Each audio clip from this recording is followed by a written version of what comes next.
The station floated in silence above a dead moon. From outside, it looked like just another trade hub. But inside, the tension could cut through steel. Tara adjusted the strap of her tool bag as she stepped into the alien war room. She was the only human in sight. Tall alien guards, their green-black armor glowing faintly, watched her closely. Some hissed under their breath. One even clicked its mandibles in disgust. She ignored them. She was here on contract. Earth's peace deal with the Varnock Empire allowed humans to work in neutral zones. But respect was not part of the deal. At the far end of the room stood Victor, the Varnock general. 7 feet tall, muscles like coiled stone, armor sharp, and pulsing with alien energy. He was talking with other commanders, but when he saw Tara, his red eyes narrowed. "This is the human you called?" He growled in the Varnock tongue. The translator chip in Tara's neck gave her the meaning instantly. "She is the top mechanic from Earth's side," one of the guards replied. "The armor breach on your chest plate, none of us could fix it." Tara stopped in front of him. "Calm, I can patch it. Won't be pretty, but it'll hold." Victor looked down at her. He didn't move. "Do it fast." She nodded, opening her bag and pulling out a small plasma torch and a bonding clamp. As she reached toward the cracked armor on his chest, he suddenly grabbed her wrist. The room went quiet. "Touch me again, human," he said slowly, his voice like a cold blade, "and I will crush your bones." Tara looked up at him. Her voice didn't shake. "Then stand still or fix it yourself." She pulled her hand free and began her work, placing her tools on his shoulder without asking. The room watched in stunned silence. Every motion she made was steady, precise. She didn't flinch when sparks hit her fingers. She didn't pause when the bonding gel steamed. She even adjusted the tightness of the upper straps that supported his massive shoulder pads. He didn't move. 5 minutes later, she stepped back and nodded. "Done. Should hold through a storm." Victor stared at her. His nostrils flared. "You're bold." "I'm efficient," she said, putting her tools away. "Big difference." As she turned to leave, his voice rang out again. "Why didn't you fear me?" She paused. Without looking back, she answered, "Because I've seen worse." And then she walked out. The hallway outside was quieter. Metal. Walls hummed softly from the power conduits. She leaned against a rail and breathed out. Her hand trembled a little now, but not much. She hated bullies. That's all Victor was. A big, dangerous bully in fancy armor. She took out a small dataship from her belt and slipped it into a panel. The blue light blinked as it downloaded. Logs, temperature shifts, radiation spikes, system instability. Something was wrong with this station, and she wanted to know what. Suddenly, footsteps behind her. She didn't need to turn to know it was him. "You carry pain in your spine," he said in a quiet tone. "I smelled the burn scars under your shirt." She slowly turned. His voice had changed, less cold, more curious. "So?" she said. "Only survivors of Earth's underground war zones carry that scent." She didn't reply. Victor stepped closer. His armor still hissed with energy, but he wasn't threatening her now. "You are not just an engineer." Tara met his eyes. "No, I'm also the last of my squad. We were crushed under 10 floors of collapsed steel. I crawled out after 3 days. I fixed things because I couldn't fix them." Silence stretched between them. Then his jaw clenched. "This changes nothing. You still touched me without permission." Tara rolled her eyes. "And your armor still works now. You're welcome." She walked away again. Later that night, in the lower engine bay, Tara worked alone. The pipes here moaned like ghosts. The lighting flickered. Too old, too hot. She climbed up the vent duct, scanning for the coolant leak she'd been assigned to find. But then she heard it. Claws tapping on metal. She froze. This section of the ship was supposed to be cleared. No one came here except engineers. She turned off her lamp. Shadows. moved on the other side of the duct. She reached into her side pouch and pulled out a coil pick, a sharp tool used for fixing cables. Not much of a weapon, but better than nothing. A whisper in Varnock language echoed behind her. She touched the general. She must pay. Her heart pounded. Assassins. This wasn't about armor anymore. Tara crawled backward silently, breath held tight. One wrong move and they'd hear. Then a metal plate shifted under her foot. A loud clank echoed through the duct. They were on her. She bolted forward, crawling fast. She dropped into a side shaft, rolled onto a lower platform, and ran. 3 Varnock fighters followed, blades drawn. But they weren't ready for her human speed. She grabbed a loose cable, yanked it free, and sparked it across a leaking pipe. Steam exploded between them. One alien screamed, his skin burned by the flash. She kept moving, slipping into a vent and sealing it behind her. An hour later, she reached the command office. She slammed the door open. Victor looked up from his screen. 3 of your own tried to kill me, she said, eyes full of fire. Because I touched you. He rose slowly, voice low.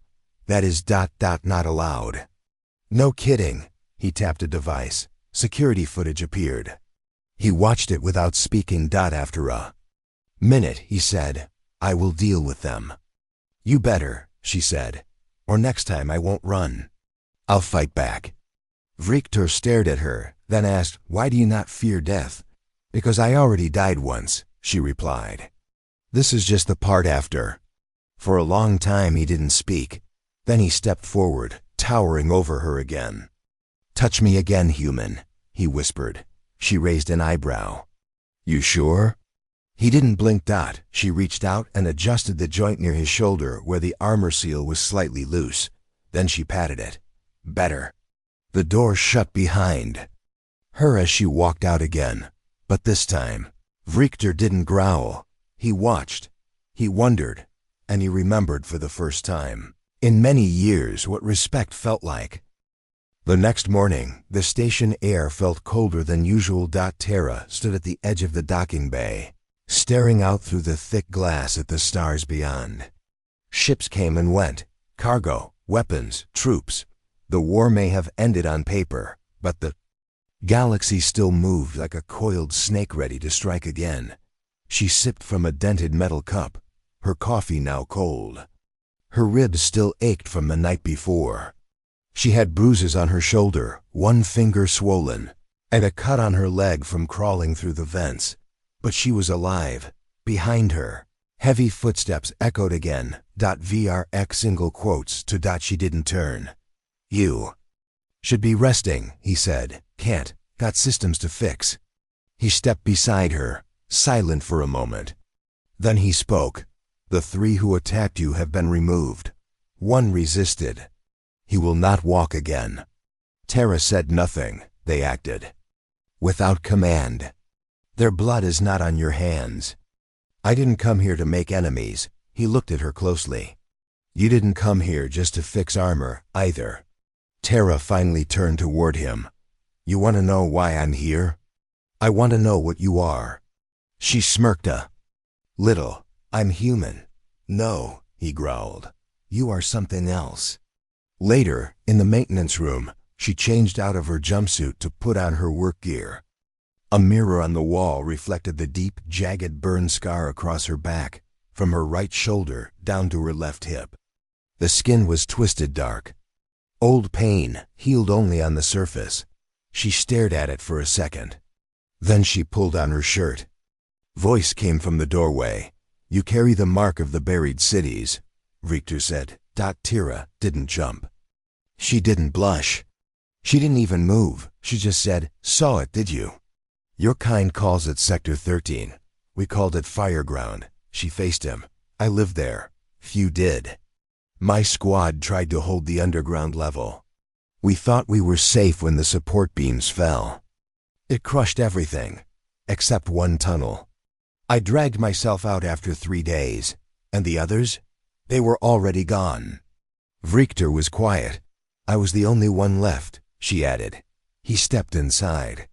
His voice softened just slightly. "You are not just an engineer. No," she said. "But I'm tired of fighting. That's why I fix things." That same day, the central coolant system malfunctioned. Red alarms flashed across the station. Engineers ran in all directions. Smoke hissed from the main pipes. Tara dashed into the core room. Alien tech panels sparked and screamed warnings in Varnock script. A junior alien technician panicked and ran straight into her. "Get out of here!" Tara shouted. "You'll just make it worse." He fled. Richter arrived seconds later. "What's happening?" "Pressure spike. The coolant valve's jammed. If it bursts, it'll take this level with it." She grabbed a thick wrench and jumped into the crawl hatch. Hot steam burned her neck. She didn't stop. Richter barked. "We have bots for this. They're too slow. I know this system better." She twisted open the first hatch, sparks hitting her arm. She hissed in pain but kept going. Another twist. Then a metal bar. She shouted. "Hit the release valve when I say. Only when I say." Richter nodded. He watched, tense. Tara jammed the wrench into the pressure line. The pipe groaned, fighting. "Back, now!" Richter slammed his hand into the console. The valve popped. Steam roared out in a blast, almost knocking Tara backward. But she held on. Seconds passed. The alarms stopped. Steam cleared. System stabilized. She crawled out, coughing. Hard, face red, hands shaking. "You dot dot." "Did it," he said. She didn't answer. She just leaned against the wall and laughed, half out of relief, half from exhaustion. Richter looked at her differently now, not with disgust, not with fear, but with something else. That night, a quiet dinner was arranged between Earth representatives and the Varnock Council. Tara wasn't invited, but she was told to stand by in case technical help was needed. She sat in a dark hallway near the meeting room, fixing a broken servo in her glove. The voices from inside echoed. "We gave her access only to repair the armor," a Varnock Council member said sharply. "She has done more than that." Richter replied, "She touched you, twice. She also stopped a meltdown. She handled our systems better than our own crew. She is still human." "She is more than that," Richter growled. Tara paused. She wasn't supposed to hear any of this. Then another voice Earthside. "She's a survivor. You sent her into danger zones, and she walked out. She's not just a mechanic, she's proof that humans adapt, even in death zones. We do not trust her." "You don't need to," Richter said. "But maybe. Respect is overdue." The next morning, she was called to the main deck. A small group of young Varnock cadets stood in a training circle. "You called me to fix training drones?" she asked. "No," Richter said. "You're going to fight." She blinked. "Excuse me? These cadets do not respect humans. They need a lesson. I didn't sign up to fight children. They're not children. They're killers in training." Tara sighed. "You want me to spar?" He handed her a practice baton. "Show them your scar." She hesitated, then pulled up the back of her shirt. The cadets hissed in shock. She lived through Fireground. Richter announced. That was enough. The largest cadet, tall and armored, rushed at her. Tara stepped aside and tapped the back of his leg. He fell. Another rushed in. She dropped low, swept his foot, and pressed the baton to his chest. 3 more. She dodged, rolled, jumped. She moved like water through fire. No wasted motion. No panic. When it was done, 5 cadets were on the floor. She stood alone, panting, but calm. 1 cadet slowly stood and saluted her. Then another. Richter nodded in approval. "I told you," he said. "She is not like the others." Later that night, she sat in the engine bay again, working alone. She didn't hear him come in. "You taught them," Richter said. "They needed it." She replied without looking up. "You do not enjoy glory." "No, I enjoy quiet, but I rarely get it." He sat across from her, setting down a strange, metallic flask. "What's that?" she asked. "Varnock firefruit blend. Burns going in. Clears the mind." She took it, drank a sip and coughed. "Hard," he laughed. "You'll live." They sat in silence. Then Victor asked, "What happened? On your last day in Sector 13? Tara stared at the floor. "I was pinned. My commander was already dead. I had one shot left and a broken transmitter. I used my last bullet not to fight, but to trigger a beacon. It collapsed the whole building, gave my people time to retreat. You sacrificed the building. I sacrificed everything. But it didn't matter, only I lived." He nodded slowly. "Varnock soldiers are taught to fear dishonor, but you carry pain like armor. I carry it because no one else came back to carry it."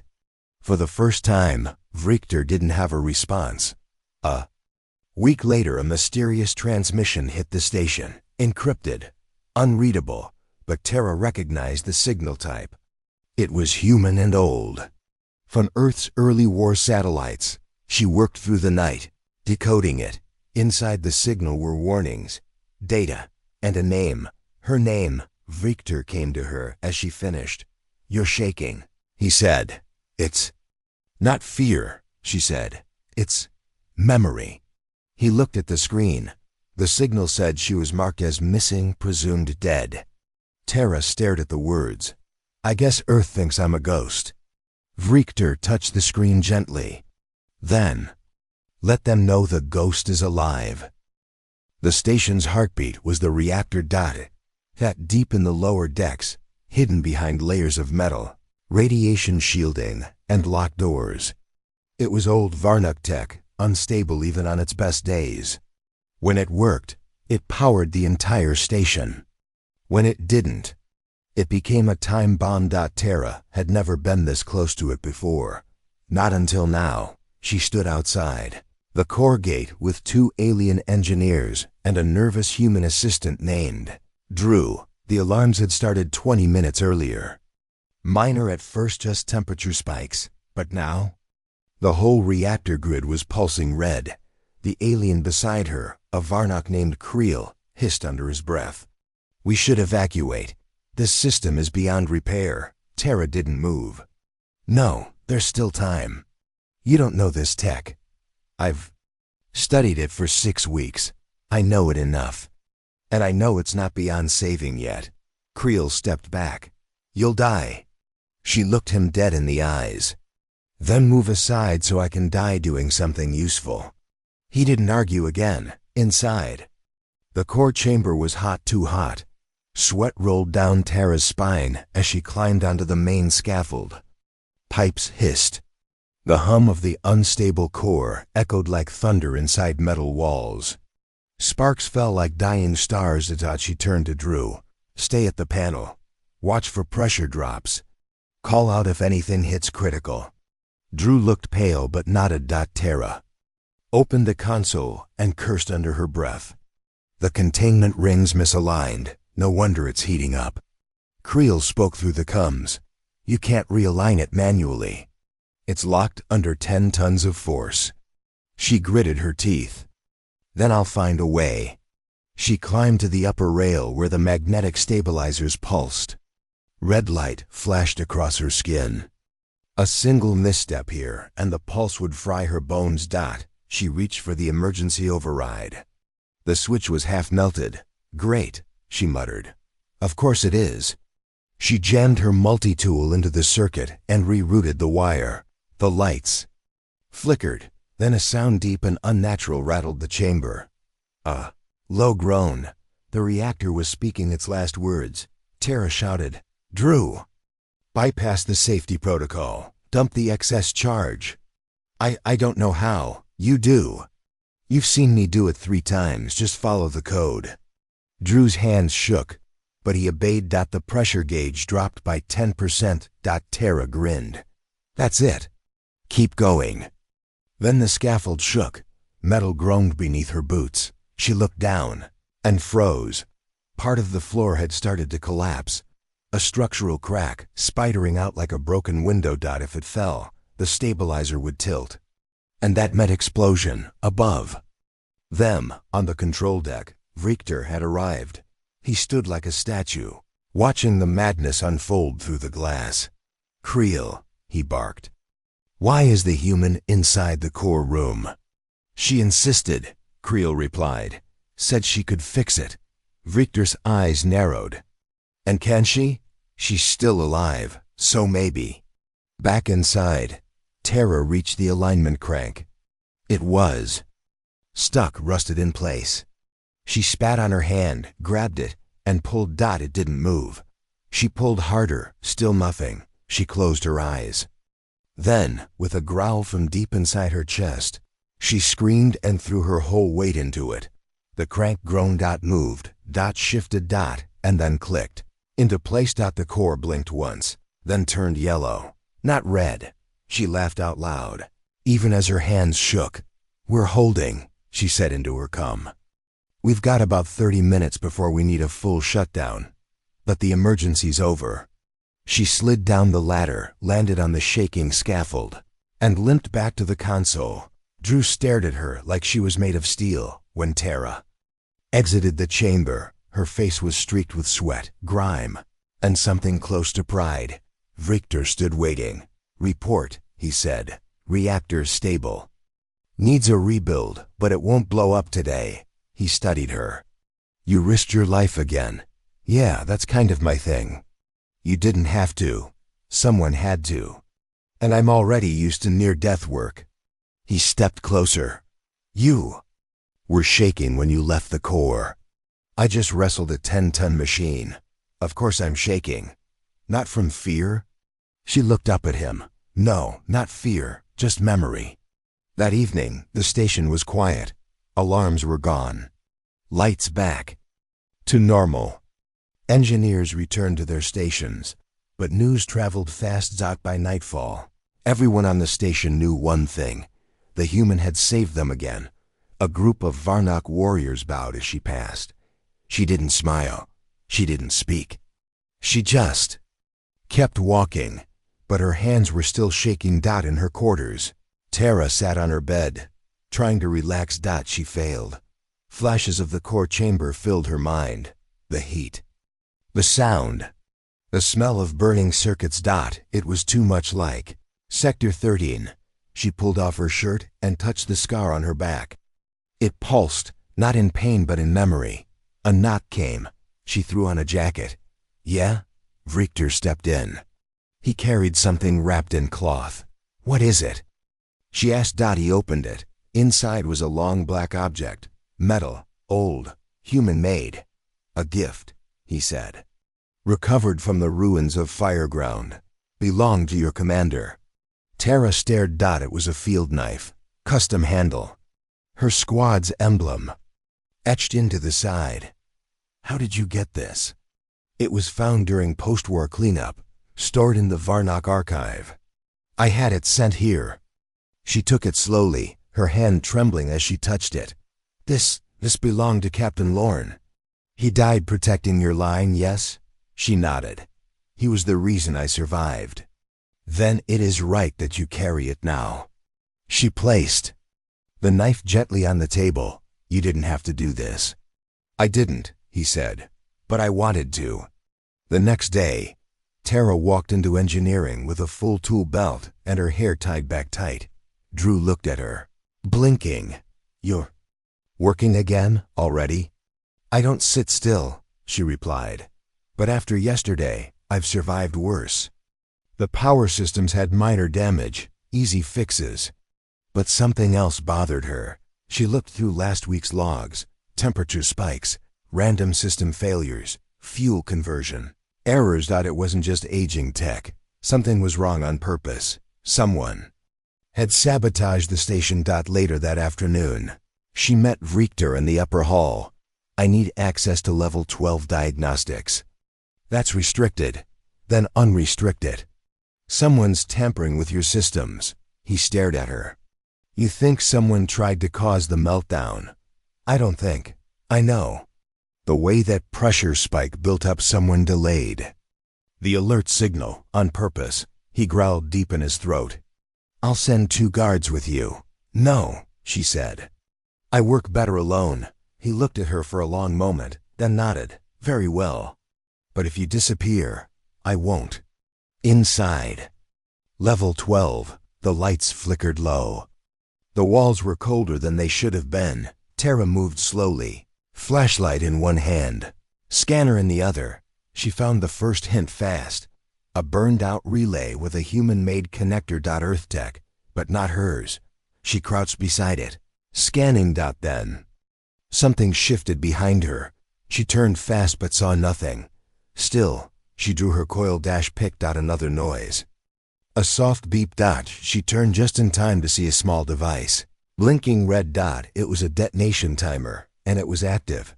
Tara didn't scream. She didn't run. She grabbed the device, yanked it free, and ran toward the disposal hatch. She threw it into the vent and slammed the door just as it exploded. The blast rocked the hallway. Smoke filled the corridor. Tara hit the ground, coughing hard, ears ringing. But she was alive. Just barely back on the main deck, Victor heard the alert and rushed to the scene. When he saw Tara limping out of the smoke, coughing, he ran to her side. You were right, he said.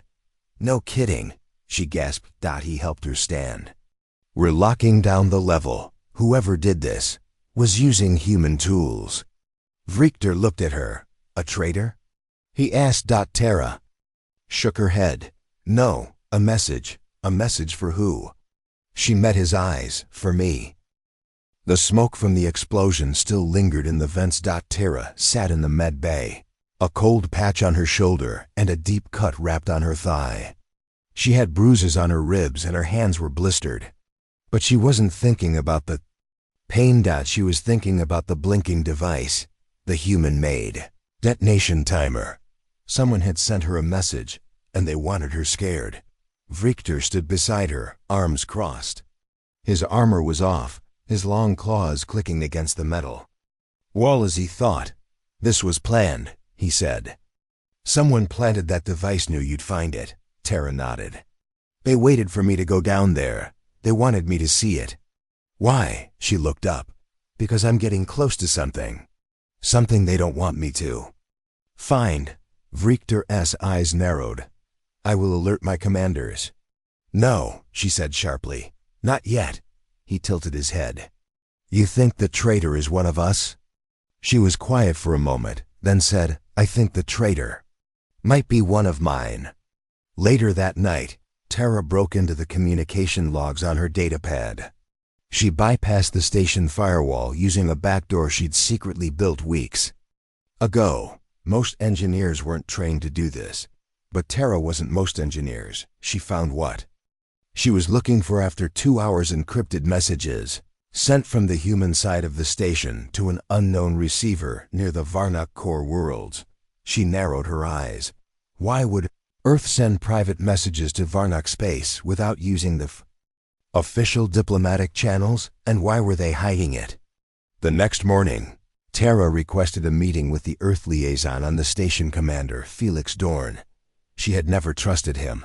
His uniform was always perfect. His words were always polished, and his eyes? They always looked through her, not at her. He greeted her with a fake smile. Ah, our hero engineer. What can I do for you? She sat across from him. I found something. About sabotage. And about a message that nearly blew off my leg. His face didn't change. I see, he said. And you think this is something I need to be involved in? You're Earth's voice on this station, so yes, he leaned forward. And what do you think you found, Miss Tara?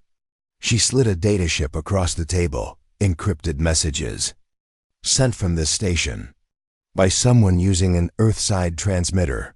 He picked it up, smiled, and dropped it in a drawer. I'll look into it. That's it. What more do you want? A reaction. Shock, concern, maybe a real investigation. Dorn's smile disappeared. Let me give you a warning, Tara. You're a guest here. Fixing broken wires is one thing. Digging into things above your rank? That's something else entirely. She stood. I don't care about rank. I care about not being blown into pieces. As she turned to leave, he said one last thing. You survived Sector 13. Don't make the mistake of surviving something worse. Back in her room, Tara paced the floor. Her gut was screaming. Something was rotten. And Dorn was hiding it. But if Earth's representative was part of it, then who else was involved? And what was the goal? Sabotaging Varnock systems wouldn't help. The peace, it would only bring war. Unless the peace was never the goal. She went to Vrichter that night. They stood on the station's outer deck, stars stretching around them. I think the treaty is fake, she said. He didn't look surprised. Go on. I think someone on the human side is using the treaty to get close to your systems. Your reactor, your tech, maybe even your biology. You mean? As spies, she nodded. And I think I wasn't supposed to live long enough to figure it out. He was quiet. Then he said, and what do you want to do? Catch them? He placed a clawed hand on her shoulder. Then we do it together. The next few days they set a trap. Tara began working on a fake repair project deep in the station's data core. She spread rumors about discovering a hidden file system in the reactor logs. Something valuable. Something secret. She even left a half-finished report, lying around for people to accidentally see. Then they waited. It didn't take long. 3 nights later, she returned to the data core and found someone had broken into the room. Her hidden camera had recorded it. She watched the footage with Vrichter at her side. It showed a tall human in a gray suit. Not Dorn. Someone else. A tech officer named Mikk. Low rank. Quiet. Forgettable. Perfect. For a spy, they followed him for 2 days. He made no mistakes. But on the 3rd night, Tara saw him enter the cargo bay and not come out. She followed, silent as dust. Inside, she saw him kneeling beside a black case, pulling out a small device.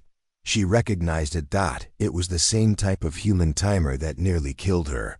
Tara stepped out from behind the crate. You planning another accident? Mikkel jumped, startled. Tara, don't act surprised. You've been sloppy.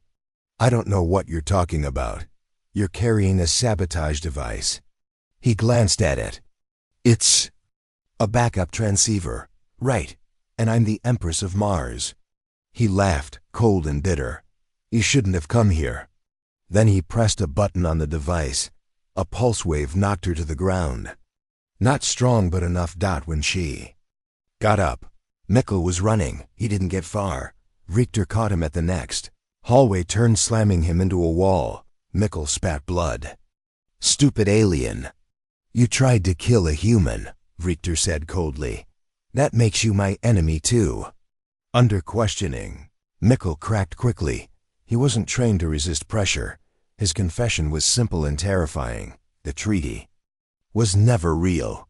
A secret Earth faction had sent spies under the cover of peace to test how weak the Varnock tech was from the inside. If it was weak enough, they'd break the truce and strike first. And me? Tara asked. You were just there, Mikkel said. They thought you'd die fixing some pipe. But I didn't. No, he admitted. And that made you a problem. They sent the full report to both Earth and Varnock leadership. The reaction was fast and brutal. Earth denied everything. The Varnock Empire threatened to shut down the entire treaty. War was back on the table, and Tara? She became the center of it. All that night, she sat in her room alone. She stared at her reflection in the mirror. Dirt smudged her cheek. Her eyes were darker now. Her hair tied back tight. She didn't look like a mechanic. She looked like a soldier again. She hated that. Vrichter entered quietly. Council is meeting tomorrow, he said. And? They want to send Mikkel back to Earth as a sign of trust. Tara shook her head. He'll disappear before he even lands. I know. She stood. So what now? He looked at her. You said you wanted to catch them. She nodded. Then, we don't stop now. We find who gave the order. We follow the chain, all the way up. Tara took a deep breath. Then let's break the deal that never was. The bright lights of the arena burned through Tara's eyes as she was dragged into the center of the fighting pit. The crowd roared around her, a sea of alien faces full of hunger and excitement. She blinked against the glare and took a deep breath. This was not a place for engineers. This was a place for warriors, for killers, and she was their next target. Just hours earlier, Tara had been working in the engine bay, tightening bolts and repairing damaged pipes. The day had started like any other until the guards came for her. "Come with us," one said. His voice was cold, and there was no room for questions. "Where are you taking me?" Tara asked, gripping her tools tightly. The guard said nothing. They moved fast, pushing her through winding corridors she did not recognize. Her mind raced, trying to guess what was happening. Sabotage? Another attempt on her life? Then they threw her down a hatch. She landed hard, the air thick and humid around her. She looked up. The walls were covered in scratches and faded blood. Stains. The arena. The alien announcer's voice echoed through the speakers, rough and mocking. "Today we have a human. The one who touched General Vrichter without fear. Let us see if she can survive the Beast of Garen." A monstrous creature stepped into the ring, a hulking alien beast with glowing eyes and razor claws. It snarled, saliva dripping from its jaws. The crowd cheered. Tara clenched her fists. She had no weapon. No armor, only her courage. She studied the arena quickly. It was large but had many broken sections. Cracks in the floor, loose pipes along the edges. She could use the environment. The beast charged. Tara jumped to the side just in time. The ground shook under its weight. She rolled, barely escaping the claws. The creature lunged again, faster this time. Her heart pounded.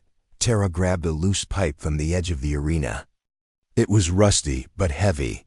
She swung at the beast's leg. It howled and turned, trying to swipe her away. She ducked under its claws and jabbed the pipe at its chest. The beast roared and charged. Tara ran toward the cracked wall. She leapt and landed on a broken platform above the arena. The crowd gasped. From her high position, she spotted a loose cable hanging near the ceiling. If she could cut it, the heavy light rig would fall on the beast. She took a deep breath. The beast looked up. Noticing her. It leapt toward her platform. Tara dodged. Heart racing, she ran to the cable. Using her coil pick tool, she sliced the cable. Heavy rig crashed down, hitting the beast with a loud thud. It screamed in pain and fury.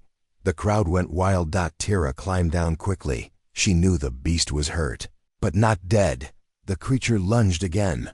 She grabbed a broken shard of metal from the floor. With all her strength, she stabbed at its eye. The beast howled. Retreating. It stumbled and fell. Tara didn't hesitate. She grabbed the creature's claw and twisted hard. A loud crack echoed. The beast growled one last time and lay still. The announcer's voice was stunned. "Impossible. The human has defeated the Beast of Garen." The crowd fell silent for a moment. Then a slow-growing cheer. Tara stood tall, breathing hard but unbroken. She had survived. After the fight, Vrichter came to meet her. "You have the spirit of a warrior," he said quietly. "I'm not a warrior," Tara replied. "I'm a survivor," he smiled slightly. "You are more than both." But the victory was not without cost.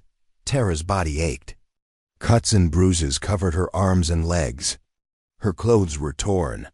More than that, the arena had changed how the station saw her. From now on, she was not just an engineer. She was a fighter, a symbol. That night, in the quiet of her quarters, Tara cleaned her wounds. Her hands trembled not from pain, but from the shock of what she had done. She was not afraid of the beast. She was afraid of what would come next. The next morning, the council summoned Tara. "This was a test," Richter said as she entered the chamber. "A test? To see if you were worthy." She met his gaze. "And? You passed. The council was divided. Some wanted to keep her as a weapon. Others feared her. But Tara knew one thing. She would not be a pawn. She would fight for the truth. The fight in the arena had been brutal, but it was only the beginning. The silence was heavier than any battle roar. Tara stood alone on the observation deck, watching stars move slowly outside the thick glass. The hum of the station was faint here, distant, as if the whole place was holding its breath. She didn't hear footsteps at first. Then a shadow appeared behind her. Vrek. He did not speak. He simply knelt down on one knee. The motion was slow, deliberate. Tara's breath caught. She turned. His massive form was still clad in battle armor, but there was no threat in his eyes, only respect. Why? She whispered. He looked up, his red eyes meeting hers. In my world, he said quietly, to kneel before another is a sign of great honor and trust. Tara shook her head, stunned. I'm no queen. No, he said. But you carry the strength of many. You survive what others cannot. You fight when others run. She took a step back. This is new, she said. For you, Vrikter nodded. I am learning. That night, the two sat in a small, dimly lit room inside the station's command wing. The tension between them was different now, less hostile, more uncertain. I want to know everything about your world, Tara said. Vrikter studied her. Your world is strange to me. Humans are strange. We don't make it easy, she laughed. But we survive. He looked down, then said, survival requires sacrifice. Sometimes too much. She reached into her jacket and pulled out the old field knife, the one he had given her. She turned it in her hands. I carry this because it reminds me who I was. And who are you now? He asked. She paused. Someone trying to find out. The next day brought bad news. The council had voted to increase military presence on the station. More troops, more guards. Less freedom. Tara frowned. The station is turning into a fortress, she told Vrikter. It is a sign of mistrust. Between us, she added. He nodded. But you have given us reason to trust. In the training halls, Tara practiced with the cadets. She was no longer just a visitor or an engineer. She was a teacher showing them how to move, how to fight, how to survive. Still, every night, she felt the scar on her back throb with pain. Sometimes it was physical, other times it was a reminder of what she had lost. One evening, after training, Vrikter found her alone in the med bay. You are tired, he said. Exhausted, she admitted. Rest is a weapon, as much as a sword. She smiled tiredly.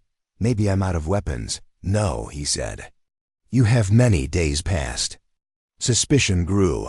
A new figure appeared on the station, an Earth diplomat named Alara Miles. She was cold, sharp, and watched Tara with thinly veiled suspicion. Tara didn't trust her. One afternoon, Alara called Tara to a private meeting. I hear you've been causing problems, Alara said smoothly. I fix problems, Tara replied. Like finding traitors? That's above my pay grade, Alara smiled thinly. Be careful. Not everyone here wants peace. That night, Tara found a message on her datapad. An anonymous warning. Stop digging or you will disappear. Her hands trembled, but she didn't. Stop, Vrikter found her pacing the hallway. They threaten you. They want me gone. He looked serious. Then you will not be alone. He knelt again. Let me be your shield. Tara looked at him, touched by the gesture. I don't want to be shielded. I want to fight. He nodded. And I will fight with you. The next day, the station's power flickered. The alarm blared. The reactor was unstable again. Tara rushed to the core chamber. She worked quickly, fighting the failing system.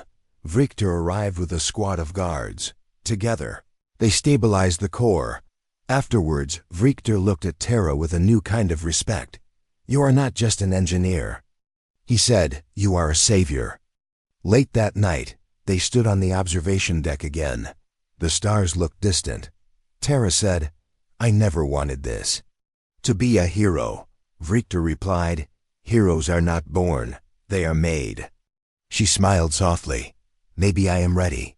He reached out and took her hand. The first time, neither said a word, but both knew it was the start of something new. The station was quieter than usual. No alarms, no shouting, just the soft hum of machinery and the steady pulse of life support. Tara stood in the center of the command deck, her eyes fixed on the holographic map floating above the table. Red dots blinked.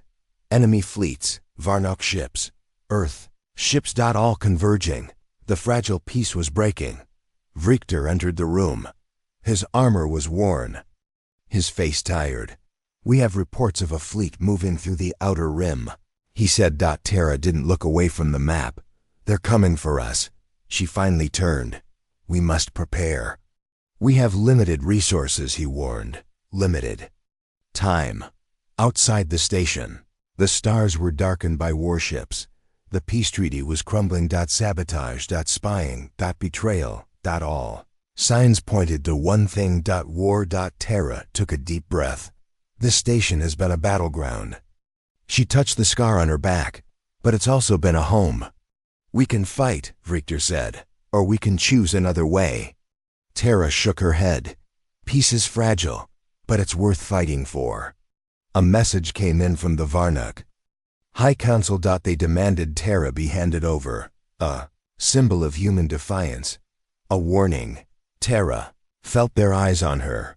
The entire station watched. Waiting. She called a meeting. Earth representatives, Varnock commanders. Tara stood before them all. "This war can end now," she said, "or it can destroy everything." Silence. Then a Varnock commander spoke. "You have fought bravely, but trust is broken." Tara nodded. "I will prove my loyalty." The final test was brutal. Tara was sent to a contested planet to negotiate peace. Among hostile forces, among enemies, she carried only her field knife and her courage. The planet was harsh. Dust storms. Ruined cities and armies, ready to fight. Tara walked through the ruins. Her heart pounding. She met with the enemy leader, a cold alien with scars like hers. They stared at each other. Two warriors, two survivors. Tara spoke first. "We don't have to be enemies." The alien smiled faintly. "Then prove it." The talks were tense. Days of words, days of silence. But something changed. A truce, a promise. Back on the station, news arrived. The treaty was renewed. The fleets withdrew. Peace returned. Tara stood on the observation deck with Victor. The stars were calm again. She looked at him. "Was it worth it?" He smiled. "Every scar, every fight." She touched her back. "Then this is only the beginning." The station buzzed with new hope. Tara was no longer just a mechanic. She was a leader. Symbol, a human who faced aliens and did not back down. The final choice had been made, and the future was theirs to build.